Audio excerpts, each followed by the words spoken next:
On va se plonger dans une histoire de transformation profonde. Imaginez un peu, une terre de forêts, de guerriers, de druides. Et puis, imaginez cette même terre, quelques siècles plus tard, quadrillée de routes, parsemée de villes en pierre et obéissant aux lois d'un empire lointain. C'est le passage incroyable de la Gaule celtique à la Gaule romaine qu'on va explorer ensemble. Alors la question qui se pose, elle est assez simple mais vertigineuse. Comment est-ce qu'un monde comme celui-là, un monde de forgerons, de druides, bâti sur des clans et des traditions anciennes, Comment a-t-il bien pu laisser la place à un empire d'ingénieurs, de bâtisseurs, qui ont littéralement redessiné la carte avec leurs cités et leurs routes? C'est ce grand basculement qu'on va essayer de comprendre. Pour bien se repérer, situons un peu tout ça dans le temps. L'Antiquité, c'est cette période immense qui commence avec l'invention de l'écriture et se termine avec la chute de Rome. Et nous, on va faire un zoom sur deux moments clés, juste à la charnière, l'ère celte et juste après, l'ère gallo-romaine. Allez, on commence par le début. On va remonter le temps et explorer ce monde des Celtes, avant même que l'ombre des aigles romains ne plane sur la Gaule. Alors comment ça s'organisait? Eh bien, la base de tout, c'était le clan, une vraie communauté dirigée par des chefs de guerre. Mais attention, ils n'étaient pas seuls. Ils étaient conseillés par les druides, des personnages fascinants qui étaient à la fois les prêtres, les juges, les savants, les gardiens de la mémoire du clan. Et tout ce monde vivait dans des villages en bois, souvent protégés par de solides palissades. On a souvent une image un peu faussée des Celtes. En réalité, c'était un peuple très ingénieux. D'excellents fermiers, oui, mais surtout des artisans hors pair. Et leur spécialité, c'était le fer. Leurs forgerons étaient célèbres dans tout le monde antique. Ils fabriquaient des armes, des outils, des bijoux d'une qualité exceptionnelle. Et s'il y a bien une de leurs inventions qui montre leur génie pratique, c'est celle-ci, le tonneau. Ça peut paraître simple aujourd'hui, mais à l'époque, c'était une révolution. Fini les amphores en terre cuite, fragiles et peu pratiques. Le tonneau en bois, c'était solide, empilable, idéal pour transporter le vin ou la bière. Forcément, qui dit artisanat de qualité dit commerce, les échanges se développent et avec eux, une autre innovation majeure va apparaître, la monnaie.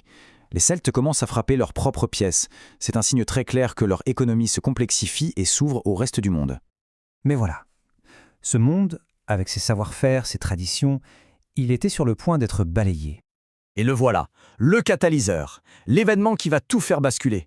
L'arrivée de Jules César et de ses légions, la rencontre de deux mondes. Parce qu'il ne s'agit pas seulement d'une conquête militaire, non, c'est un processus beaucoup plus profond qu'on appelle la romanisation. C'est une véritable grande rupture. Petit à petit, que ce soit par la force ou par l'attrait d'un nouveau modèle, les Gaulois vont adopter la langue, les technologies, les lois et le mode de vie des Romains. Et quand on met les deux côte à côte, le changement est saisissant. C'est le jour et la nuit. On passe de la vie en clan à une vie de citoyen d'un empire. On quitte les villages de bois pour des villes en pierre, planifiées.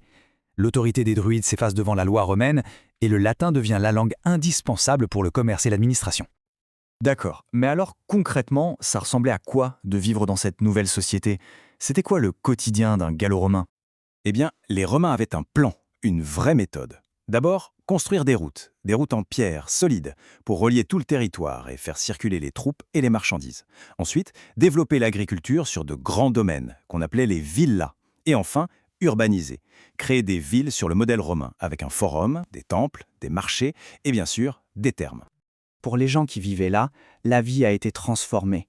On apprend à écrire sur des tablettes de cire. On apprend le latin, c'est essentiel pour faire des affaires. Et surtout, on ne fait plus du commerce seulement avec le village d'à côté. D'un coup, on fait partie d'un marché immense qui va de l'actuelle Angleterre jusqu'en Égypte. Et qu'est-ce qui tenait tout ce système? Qu'est-ce qui en était le garant? L'armée.